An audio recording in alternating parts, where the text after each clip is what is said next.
नमस्कार, आप सभी का आज के इस सेशन में स्वागत है। और आज हम बात करेंगे रेस्टलेसनेस के बारे में, या कह लीजिए बेचैनी के बारे में। देखिए, बेचैन हो जाना एक बहुत बड़ी समस्या है। ज्यादातर लोग आज के इस मॉडर्न एरा में बहुत ज्यादा बेचैन रहते हैं। लेकिन अगर हम थोड़ी सी गहराई में जाएं और इस बेचैनी को समझें तो आप पाएंगे कि रेस्टलेसनेस जो है वो एक रॉ एनर्जी होती है। और ये एनर्जी है जो आपको कह रही है कि आपको अपने जीवन में कुछ बदलना है, आपको अपने जीवन में कुछ नया करना है। लेकिन हम ये समझ नहीं पाते। अगर समझ जाएं तो हम अपनी इस रेस्टलेसनेस से, अगर हम इसको चैनलाइज कर दें ढंग से, तो इतना ज्यादा ग्रोथ ले सकते हैं अपनी लाइफ में जिसकी कोई हद नहीं है। और अगर हम इसे ना समझ पाए तो ये हमें इतनी ज्यादा फ्रस्ट्रेट कर देती है जिसकी भी कोई हद नहीं है। कैसे हम इस बेचैनी से फायदा उठा सकते हैं, अभी बात करेंगे। लेकिन आगे बढ़ने से पहले आपको एक छोटी सी इंफॉर्मेशन ये देनी थी कि प्ले स्टोर पर हमारी क्वेस्टी ऐप बिल्कुल लाइव है। आप उसे फ्री में डाउनलोड कर सकते हैं और उसमें दिए गए कोर्सेज से फायदा उठा सकते हैं। इसमें फेस रीडिंग मास्टरी और बॉडी लैंग्वेज मास्टरी जैसे कोर्सेज अवेलेबल हैं जो आपको खुद को समझने में और दूसरे लोगों को समझने में बहुत ज्यादा मदद करेंगे। सारे लिंक्स मैंने डिस्क्रिप्शन में दे दिए हैं, आप चेकआउट कर सकते हैं। तो चलिए अब बात करते हैं कि रेस्टलेसनेस को कैसे हमने जीतना है, कैसे हम इससे फायदा उठा सकते हैं। देखिए, इसके 2 स्टेप होते हैं। सबसे पहला स्टेप तो यह है कि identify the source of your restlessness. सबसे पहले तो आपको यह पता होना चाहिए कि आपकी ये जो बेचैनी है, ये रेस्टलेसनेस है, वो आ कहां से रही है, उसका सोर्स क्या है। ज्यादातर लोगों को क्योंकि इसका सोर्स पता नहीं होता है ना, तो वो उसका कोई उपाय भी नहीं कर पाते हैं। क्या सोर्सेज हो सकते हैं रेस्टलेसनेस के? सबसे पहला कॉमन सा सोर्स हो सकता है कि बोर्डम। आपकी लाइफ में इतनी बोरियत है कि आप कुछ कर ही नहीं रहे हैं, आपके पास कोई नया चैलेंज ही नहीं है, आपके पास कोई ऐसी चीज है ही नहीं डेली बेसिस पे जिसकी तरफ आप देखें कि आज यार मुझे नया ये काम करना है। तो जो बोरियत होती है ना, वो शुरू में हो सकता है थोड़ी अच्छी लगे, लेकिन थोड़ा सा आगे चलकर वो आपको बहुत ज्यादा रेस्टलेस कर देगी। क्योंकि आपकी एनर्जी बेकार पड़ी हुई है, आपके अंदर रॉ एनर्जी है, कहीं यूटिलाइज हो नहीं रही, तो आप रेस्टलेस होना शुरू हो जाओगे। बोरियत, बोर्डम पहला रीजन होता है। एक और दूसरा बहुत बड़ा रीजन होता है और वो होता है स्टैग्नेशन। ज्यादातर लोग अपने जीवन में कुछ ऐसे काम कर रहे होते हैं और उन कामों को करते करते करते वो एक स्फेयर में फंस जाते हैं। स्टैग्नेशन क्या होती है? आपने एक तालाब का पानी देखा है, अगर वो पानी ना बह के कहीं जाए, ना उसमें कोई नया पानी आए, तो वहीं पे पड़े पड़े वो पानी जो है ना सड़ने लग जाता है, उसमें बदबू आने लगती है। हमारा जीवन भी कुछ ऐसा ही हो जाता है। हो सकता है कुछ हमारे हालात ऐसे हों कि हम कहीं निकल ना पा रहे हो, कोई नया काम ना कर पा रहे हो, है ना, अपने जीवन में कोई नई ग्रोथ नहीं ले पा रहे हो, जहां हैं वहीं स्टक हो गए हैं, हमें कोई रास्ता नहीं दिख रहा है। अगर किसी बंदे के जीवन में ये स्टैग्नेशन आ जाए तो वो भी रेस्टलेस होने शुरू हो जाएगा कुछ समय के बाद, और ये रेस्टलेसनेस जो है वो बढ़ती चली जाएगी। इसके बाद तीसरा एक और रीजन हो सकता है, एक और पॉसिबल सोर्स हो सकता है आपकी रेस्टलेसनेस का, आपकी बेचैनी का। वो होता है मिसअलाइनमेंट। मिसअलाइनमेंट होती है कि जो भी आपकी लाइफ का मीनिंग है, मिशन है, पर्पस है, और जो काम आपको डेली बेसिस पे अपनी लाइफ में करना पड़ रहा है, उसमें मिसअलाइनमेंट है, वो अलाइन है ही नहीं। हो सकता है आपको अपनी जिम्मेवारियों के चलते वो काम करने पड़ रहा है जो आप करना नहीं चाहते हैं, आप कुछ और करना चाहते हैं लेकिन करना कुछ और पड़ रहा है। लोगों की एक्सपेक्टेशंस के बोझ तले आप दब गए हैं, कुछ भी नया नहीं कर पा रहे।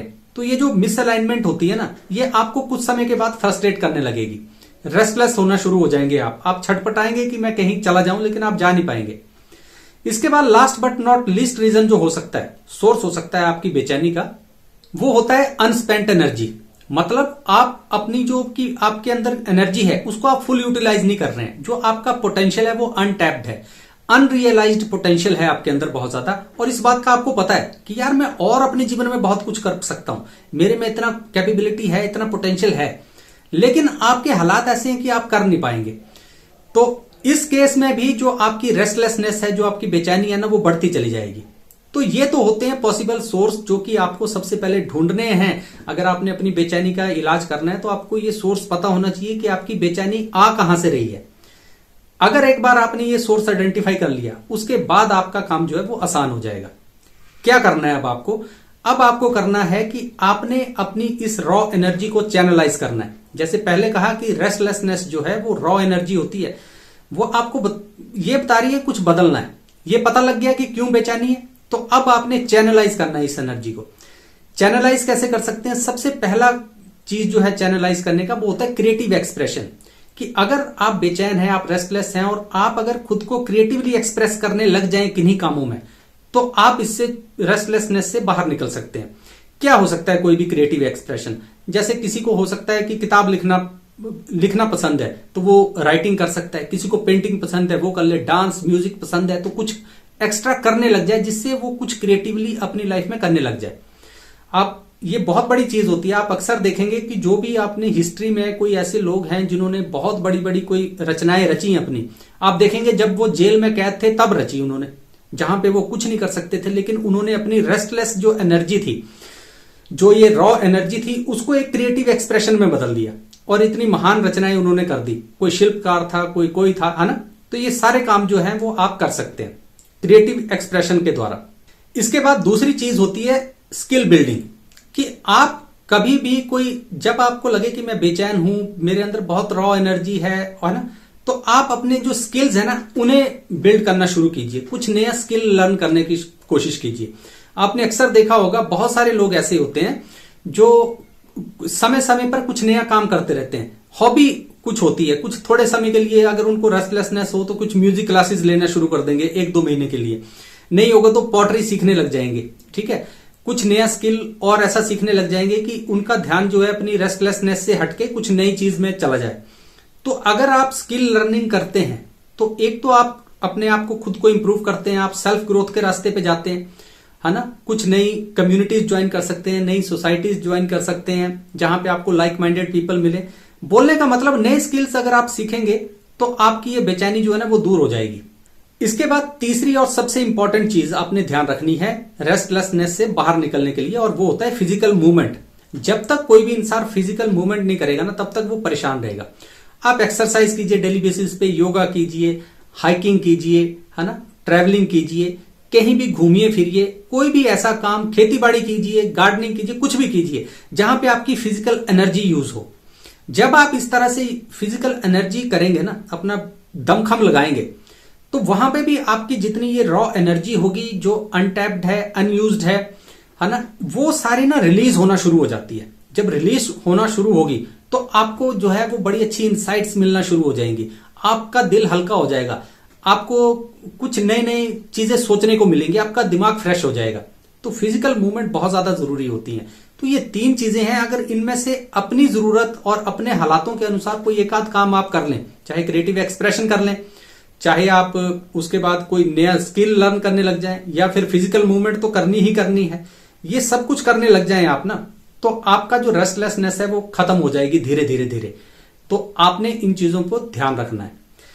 और एक चीज आपने और ध्यान रखनी है कि रेस्टलेस एनर्जी जो है ना वो, या ये कह लीजिए कि जो बेचैनी होती है वो कर्ज नहीं है, वो जस्ट एक पॉइंटर है जो आपको बता रहा है कि कुछ चेंज कर, कुछ ठीक नहीं है आपकी लाइफ में, कुछ चेंज करना है, ठीक है। ये रॉ एनर्जी है, बस इसको आपने चैनलाइज करना है और इससे फायदा उठाना है। फायदा उठाओगे आप ग्रो करना शुरू कर दोगे। और अगर आप इस रॉ एनर्जी को कहीं यूटिलाइज नहीं करोगे तो आपको stress, depression, anxiety, chronic illnesses, जितना भी ये बेकार का काम है ना वो आपकी लाइफ में होना शुरू हो जाएगा, क्योंकि वो सारी एनर्जी आपके अंदर बंद हो जाएगी और स्टैग्नेशन आपकी लाइफ में आ जाएगी। जिस तरह वो तालाब का पानी सड़ता है ना, उस तरह आपकी लाइफ के अंदर आपकी एनर्जीज जो है वो आपको फायदा देने के बजाय नुकसान देंगी आपको। तो अपनी एनर्जीज को आपने उनका हेल्दी फ्लो रखना है, ठीक है। तो ऐसा करेंगे तो आपकी लाइफ जो है बेचैनी बिल्कुल नहीं रहेगी आपकी लाइफ में, रादर आप ग्रो होने लगोगे, आप बड़े क्रिएटिव हो जाओगे, एक सही दिशा में आप अपने आप को ले जाना शुरू कर दोगे। तो इन बातों का आप ध्यान रखिए, आपकी लाइफ भी full of energy, full of creativity से पूरी तरह से भर जाएगी और आपको फायदा देगी। अगर आपको लगता है कि ये एपिसोड जो आज हमने डिस्कस किए है किसी के काम आ सकता है तो उसे शेयर जरूर कीजिए। आप चैनल पे नए हैं तो सब्सक्राइब जरूर कीजिए। और हाँ, आपको अपनी क्वेस्टी ऐप के बारे में तो मैंने बता ही दिया, आप सारे लिंक्स चेक आउट कर सकते हैं और उस ऐप में दिए गए सारे कोर्सेज से फायदा उठा सकते हैं। इसी तरह की किसी और खोज पे दोबारा चलेंगे, तब तक अपना ख्याल रखिए। नमस्कार।